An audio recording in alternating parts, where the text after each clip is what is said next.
হ্যাঁ বলো, এটা কি মেশিন দেখাও তো একটু আমাকে। এটা হচ্ছে আপনার সিরিঞ্জ পাম্প বলে এটার নাম। আচ্ছা এটা সিসিউ এবং আইসিইউতেই শুধু থাকে। যেই পেশেন্টদের আপনার সাপোর্ট প্রয়োজন পড়ে, যেমন ডোপামিন, নরের প্রেশার থাকে না অনেক রোগীর, হ্যাঁ হ্যাঁ অনেক রোগীর হচ্ছে যে আপনার শ্বাসকষ্ট থাকে, ওনাদেরকে এই সিরিঞ্জ পাম্প দিয়ে ইঞ্জেকশন দিতে হয়। আচ্ছা ডক্টর যেই অনুযায়ী দেয় ওইভাবে আর কি দেওয়া হয় ইঞ্জেকশন। আমি মেশিনটা অন করলাম, আচ্ছা এখন পাম্পটা আমার সিরিঞ্জটা সেট করতে হবে। আচ্ছা ধরেন সেট করে কিভাবে? এই যে এখানে দুইটাই আছে, আচ্ছা আচ্ছা এগুলা খুলে এটা হ্যাঁ। আবার চাপ দেওয়া লাগে এইখানে। আচ্ছা আচ্ছা বুঝতে, চাপ চাপ না দিয়ে। দিলে আসবেও না, এইদিকে যাবেও না। আচ্ছা আচ্ছা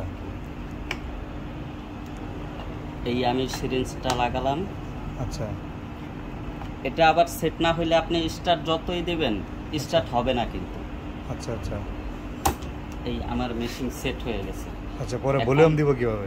ভলিউম হচ্ছে যে আগে হচ্ছে যে আমার কতটুকু পার আওয়ারে যাবে আচ্ছা আচ্ছা হ্যাঁ ইঞ্জেকশনটা, এটা সেট করতে হবে। আচ্ছা। এইখানে এটা টাচ তো, ধরেন আমি শ্বাসকষ্ট কমানোর জন্য যেই ইঞ্জেকশনটা দেওয়া হয় নরে 10-এ 5-এ 6-এ, মানে যেই রোগীর যেই পরিমাণের শ্বাসকষ্ট থাকে ওই অনুযায়ী ডক্টরটা দিয়ে থাকে। আচ্ছা, আমি আচ্ছা। 10-এ দিয়ে দেখালাম আপনাকে। এই যে ইন্টার, এই এখন হচ্ছে ভলিউম। আচ্ছা ভলিউম হচ্ছে যে আপনার 60, সব কিছুতেই 60। আচ্ছা আচ্ছা এখন এই যে স্টার্টে চাপ দিলে আচ্ছা আপনার স্টার্ট দাও তো দেখি।